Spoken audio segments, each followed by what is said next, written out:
The night it happened, the road was so quiet it felt like the world had gone to sleep without telling us.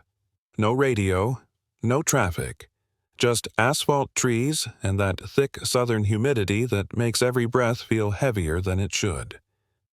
I remember thinking how peaceful it was, how uneventful the drive had been, and how funny it is that the worst moments in your life almost never announce themselves.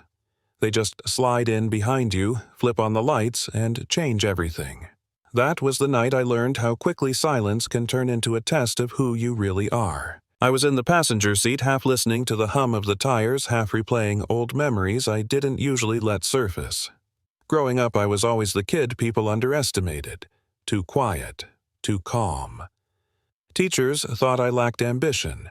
Cops thought I lacked innocence. Strangers thought they could talk down to me just because I didn't talk back.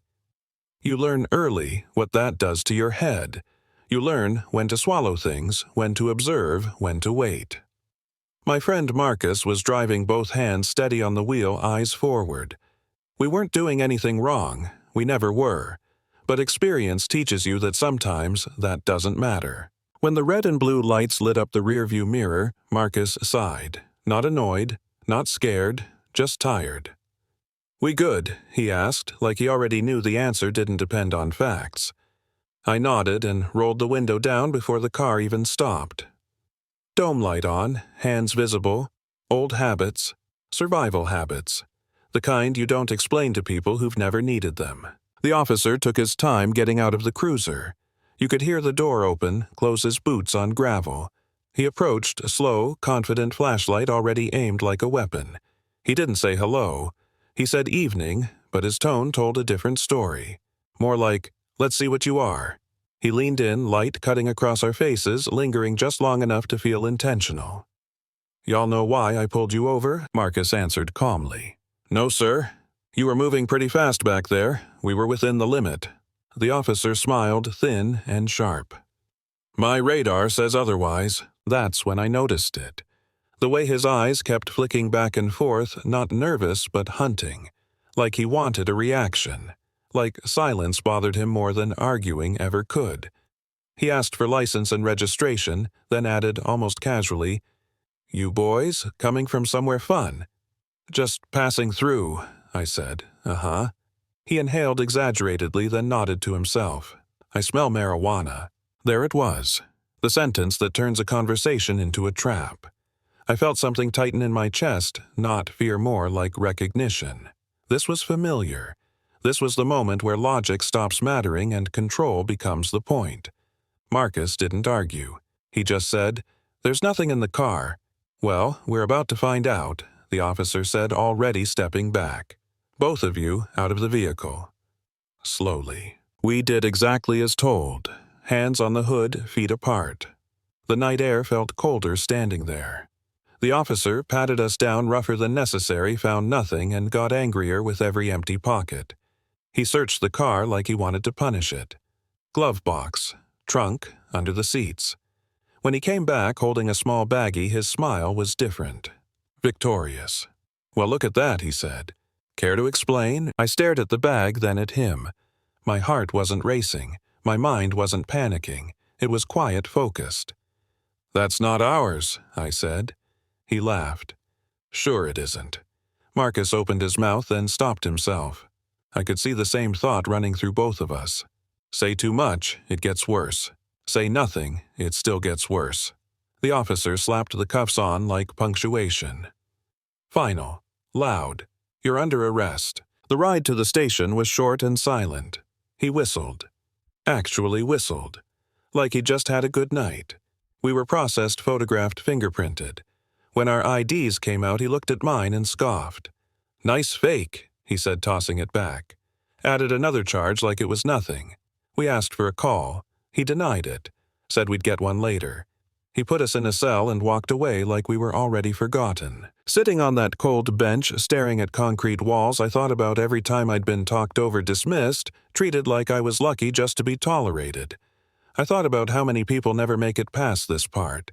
No cameras, no witnesses, just paperwork and someone else's story becoming the truth. Marcus broke the silence. "You think anyone's gonna notice?" They always notice, I said. It just takes time. Morning came with chains and court clothes that didn't fit right. The courtroom was small board routine. The officer stood tall, relaxed, chatting with the prosecutor like they were co-workers grabbing coffee. Charges were read fast. Heavy words. Big consequences. The judge barely looked up. Bail denied. Just like that. Then the doors opened. The sound cut through the room sharp enough to make everyone turn. The man who walked in didn't rush. He didn't hesitate. He carried himself like he knew exactly where he was and why. Uniform, pressed posture. Perfect eyes scanning the room like he was taking inventory. The temperature shifted. Even the officer straightened, confusion flashing across his face. The man spoke calmly, clearly. Introduced himself. Introduced us. "You are holding my personnel," he said, not raising his voice, not asking. The prosecutor tried to interrupt, stumbled over his words. The man responded with facts. Records, timelines, evidence that didn't rely on opinion. He turned to the officer, and that's when I saw it. The realization, the moment the power drained out of him. When the body cam footage came up. When the evidence numbers didn't match. When the questions turned into accusations. The officer reached for his gun, desperation overriding sense. He didn't get far. He was on the floor in seconds, disarmed, cuffed with something heavier than he'd ever used himself. The irony wasn't lost on me. Outside, everything exploded. Vehicles. Badges from places that didn't answer to this town. Files pulled. Homes searched. Names surfacing. Stories stacking up. What happened to us wasn't rare. It was just documented. We walked out later that day, sunlight hitting different than it had before. A reporter asked how it felt. I told her the truth. It feels overdue. The story spread. Comments poured in. People arguing, people thanking, people finally recognizing faces they'd seen in their own nightmares. Weeks later, we got word that cases were being reopened. Convictions overturned. Families reunited. All because one man thought silence meant weakness and control meant immunity. Here's the part I still think about. We didn't fight back that night. We didn't raise our voices. We didn't give him the reaction he wanted. We let the system expose itself. We waited. And waiting is hard. Waiting takes strength people don't talk about. But sometimes it's the only way to win without becoming what tried to break you. So I want to know what you think. Was this justice or just luck catching up with the right people? Have you ever been in a situation where staying calm felt like the hardest choice in the room? Drop your thoughts, your stories, your disagreements in the comments.